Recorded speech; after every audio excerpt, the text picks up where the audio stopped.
Shalom saudara yang dikasihi Tuhan, selamat pagi, kiranya berkat Tuhan melimpah dalam kehidupan kita. Hari ini kita akan masuk di dalam renungan firman berjudul Mewaspadai Ajaran Sesat. Mari kita baca Kolose 2 ayat 8-12, demikian bunyinya. Hati-hatilah supaya jangan ada yang menawan kamu dengan filsafatnya yang kosong dan palsu menurut ajaran turun-temurun dan roh-roh dunia, tetapi tidak menurut Kristus. Sebab di dalam Dialah berdiam secara jasmania seluruh kepenuhan kealahan, dan kamu telah dipenuhi di dalam Dia. Dialah kepala semua pemerintah dan penguasa. Dalam Dia kamu telah disunat, bukan dengan sunat yang dilakukan oleh manusia, tetapi dengan sunat Kristus yang terdiri dari penanggalan akan tubuh yang berdosa. Karena dengan Dia kamu dikuburkan dalam baptisan, dan di dalam Dia kamu turut dibangkitkan juga oleh kepercayaanmu kepada kerja kuasa Allah yang telah membangkitkan Dia dari antara orang mati. Saudara sekalian, ini adalah surat dari Rasul Paulus kepada jemaat Kolose. Dalam bagian ini Paulus mengingatkan jemaat agar berhati-hati terhadap ajaran sesat. Ada 3 hal yang dia ingatkan. Pertama, ajaran sesat itu bisa berupa filsafat kosong dari ajaran turun-temurun. Ini adalah pikiran manusia yang bertentangan dengan firman Kristus. Saudara, kata filsafat berasal dari bahasa Yunani, filosofia, artinya cinta akan hikmat. Filsafat merupakan pemikiran kritis dan logis tentang manusia, tentang dunia sekitar, dan bahkan tentang ide-ide abstrak. Sebetulnya di dalam Alkitab sendiri ada beberapa kitab yang pola penulisannya itu seperti pola penulisan filsafat. Misalnya Amsal, Pengkhotbah, dan tulisan-tulisan Paulus pun seringkali menggunakan pendekatan filsafat supaya pemikiran Kristen yang dia sampaikan juga bisa diterima di dalam pola fikir atau gaya Yunani yang sistematis. Tetapi bagi orang percaya, inti daripada hikmat itu adalah takut akan Allah. Takut akan Allah adalah permulaan hikmat dan pengetahuan. Tanpa adanya takut akan Allah, maka tidak akan ada hikmah sejati. Dan filsafat yang dimunculkan tanpa disertai rasa takut akan Allah, bahkan mengesampingkan Allah dalam logika berpikir kita, akan membawa kita pada kesesatan. Saudara-saudara, karena memang tentang Allah kita tidak bisa hanya berpikiran logis semata. Allah harus dipahami dari logos, firman yang telah Dia sampaikan kepada manusia. Lagi pula manusia sudah jatuh ke dalam dosa, serba terbatas, pikirannya pun menjadi gelap. Maka harus ada pewahyuan Allah dalam firman-Nya tentang pribadi Allah, apa yang Dia kerjakan. Tanpa itu kita akan bingung, tersesat. Dan kalau ada orang kemudian mencoba menggunakan filsafat yang tidak selaras dengan firman Allah, pemikiran-pemikiran dan nasihatnya akan meleset. Sebab melalui iman kepada Kristuslah kita bisa mendapatkan hikmah sejati, hikmah yang benar. Makanya di dalam Amsal 3 ayat yang kelima, firman Tuhan berkata demikian. Percayalah kepada Tuhan dengan segenap hatimu dan janganlah bersandar kepada pengertianmu sendiri. Ibrani 11 ayat yang ketiga juga mencatat hal ini. Ibrani 11 ayat yang ketiga.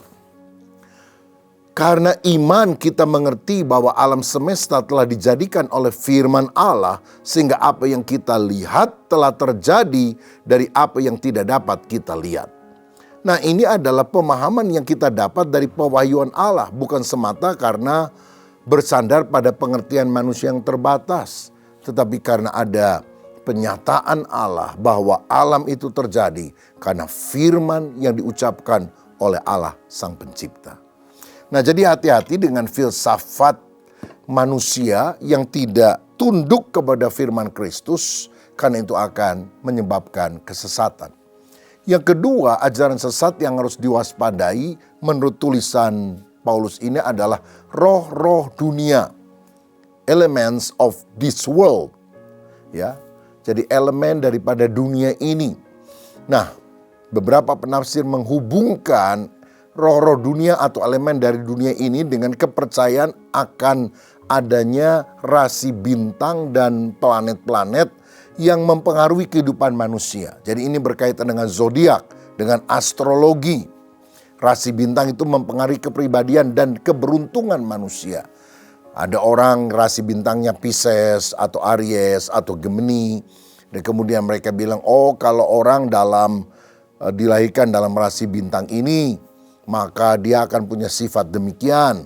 Dia cocok dengan bintang A tetapi tidak cocok dengan bintang yang lain. Orang Tionghoa menyebutnya dengan istilah Sio. Ya, jadi ini juga berkaitan dengan rasi bintang atau astrologi. Tetapi mereka tidak menyebut sebagai Pisces, Aries, Gemini, kemudian hal-hal yang lain. Tetapi dengan gambaran binatang, misalnya ada sio macan, sio naga, sio kelinci, dan sebagainya. Nah, kita orang Kristen percaya bahwa hidup dan keberhasilan manusia tidak ditentukan oleh sio, tidak ditentukan oleh rasi bintang, tetapi ditentukan oleh Allah pencipta bintang, pencipta planet, pencipta bumi, dan segalanya. Dan Allah telah menyatakan kehendaknya dalam firman-Nya. Kalau kita taat kepada firman, perjalananmu akan berhasil dan engkau akan beruntung. Makanya kita tidak boleh percaya kepada astrologi. Kalau astronomi itu adalah ilmu pengetahuan. Bagaimana orang meneliti tentang planet yang ada, tentang bintang-bintang. Itu adalah sesuatu yang ilmiah. Tetapi astrologi, penafsiran terhadap apa yang terjadi dengan bintang-bintang, itu sesuatu yang bersifat klinik, bersifat perdukunan.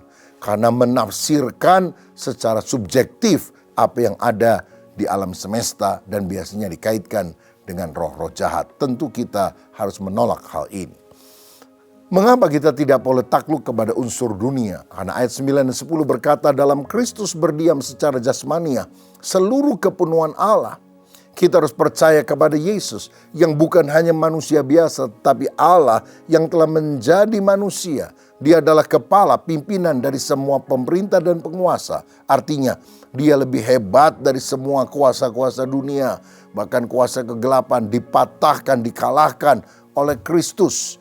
Dan kita orang-orang percaya telah dipenuhkan di dalam Kristus. Kalau kita beriman kepada Dia, Kristus tinggal di dalam kita. Dan kita mengalahkan segala kuasa-kuasa gelap. Nah, yang ketiga ajaran sesat yang kita waspadai adalah pandangan bahwa orang Kristen juga harus disunat. Nah, saudara-saudara, memang Tuhan pernah memberikan perjanjian kepada Abraham. Kalau kamu akan menjadi umatku, maka engkau dan seluruh keturunanmu harus disunat secara lahiriah. Tetapi Paulus berkata, di dalam Kristus kamu telah disunat. Dan ini bukan sunat lahiriah, yaitu mengerat kulit katan yang dianggap kotor. Tetapi sunat rohaniah, yaitu pembersihan hati nurani dan kehidupan dari dosa. Nah, saudara-saudara, itu sebabnya orang yang sudah percaya kepada Yesus tidak harus dilakukan sunat jasmania. Karena itu hanyalah simbol, gambaran. Padahal yang Tuhan inginkan adalah hati kita, roh kita benar-benar dibersihkan oleh Tuhan. Semua bagian yang kotor dibuang. Nah, pada masa kini setelah kita percaya kepada Kristus, sunat apalagi tidak perlu dilakukan karena ada simbol yang sudah menggantikan sunat itu, yaitu baptisan air. Nah, saudara perlu tahu bahwa orang Yahudi sudah mengenal upacara penyelaman ke dalam air yang disebut sebagai baptisan proselit. Jadi sebelum orang Kristen membaptis, orang Yahudi telah membaptis terlebih dahulu. Tetapi baptisan proselit Yahudi ini bukan untuk orang Yahudi, tetapi untuk orang non-Yahudi yang percaya kepada agama Yahudi atau Yudaisme. Nah, jadi upacaranya untuk perempuan hanya dibaptis, baptisan proselit, baptisan menjadi agama Yahudi, tetapi bagi laki-laki selain dibaptis mereka juga harus disunat. Nah, saudara sekalian, caranya pada waktu pembaptisan itu dilakukan adalah dengan mencelupkan diri sendiri. Jadi tidak dibenamkan oleh yang mendoakan, tapi mencelupkan diri seperti Naaman 7 kali. Ya, tetapi dalam perselit Yahudi tidak perlu 7 kali, cukup sekali. Lalu kemudian dia diberkati orang yang membaptis, dan ini disebut sebagai tefilah. Yohanes Pembaptis dikenal sebagai orang Yahudi yang melakukan pembaptisan dengan cara membenamkan. Jadi ini disebut sebagai baptiso, artinya menenggelamkan, seperti kapal yang tenggelam dalam dasar air, seperti air yang dicelupkan sepenuhnya ke dalam sebuah baskom. Atau kain putih biasanya dicelupkan dalam cairan warna sehingga warnanya tidak lagi putih tapi benar-benar berubah seluruhnya. Nah, saudara-saudara, orang yang percaya kepada Yesus harus dibaptis. Jadi tidak perlu disunat lahiriah, tapi dibaptis dengan air. Namun bukan dengan baptisan Yohanes yang adalah baptisan pertobatan. Menurut Matius 28 ayat 19 dikatakan baptisan itu harus diucapkan dalam nama Allah Tritunggal, Bapa, Anak, dan Roh Kudus.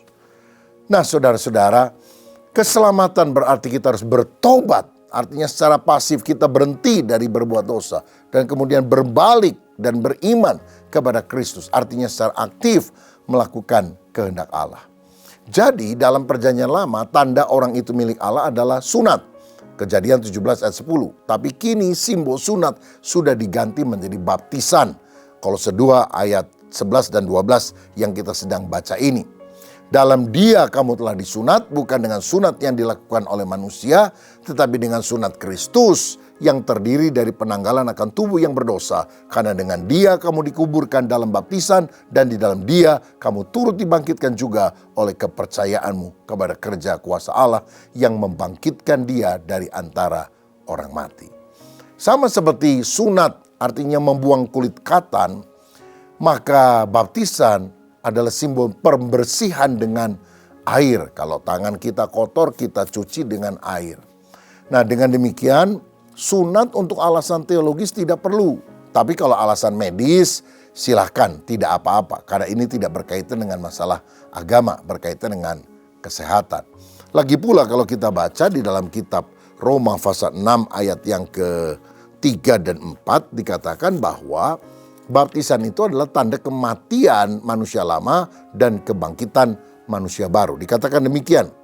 Atau tidak tahukah kamu bahwa kita semua yang telah dibaptis dalam Kristus telah dibaptis dalam kematiannya. Dengan demikian kita telah dikuburkan bersama-sama dengan Dia oleh baptisan dalam kematian, supaya sama seperti Kristus telah dibangkitkan dari antara orang mati oleh kemuliaan Bapa, demikian juga kita akan hidup dalam hidup yang baru. Jadi kita mati dalam kehidupan yang lama dan bangkit dalam kehidupan yang baru. Karena itulah kita harus mewaspadai ajaran sesat. Jangan terima filsafat manusia yang bertentangan dengan Alkitab. Jangan terima pengajaran-pengajaran yang sifatnya astrologi yang berkaitan dengan peredaran bintang-bintang. Dan yang ketiga, jangan terima pandangan bahwa orang Kristen yang sudah dibaptis tetap harus disunat sesuai dengan hukum Yahudi, sesuai dengan hukum Taurat. Karena Tuhanlah yang telah mengubah hidup kita dengan sunat Kristus. Artinya hati yang berdosa, hidup yang berdosa sudah disingkirkan dan kita hidup baru di dalam Kristus. Yang paling penting, mari kita hidup dalam kesucian sama seperti Kristus adanya. Dengan demikian kita menjadi orang Kristen sejati. Mari kita berdoa. Bapa Surgawi, terima kasih karena di dalam Engkau kami mendapatkan pembenaran, penyucian, keselamatan. Sehingga iman kami tidak boleh digoyahkan oleh filsafat-filsafat manusia yang kelihatannya dalam dengan bahasa-bahasa yang sulit, tapi bertentangan dengan firman. Kami juga tidak mau percaya bahwa rasi bintang Sio bisa mempengaruhi kehidupan kami, karena hidup kami tergantung kepada Kristus. Dan biarlah kami sungguh-sungguh hidup dalam kesucian, karena kami sudah disucikan dari perbuatan dosa yang lama. Dulu lambangnya adalah sunat, sekarang lambangnya adalah pembaptisan, di mana kami mati dari hidup yang lama dan bangkit dalam kehidupan yang baru. dan biarlah iman kami sungguh bertumbuh di dalam Kristus. Berkat-Mu atas kami dalam nama Yesus. Amin.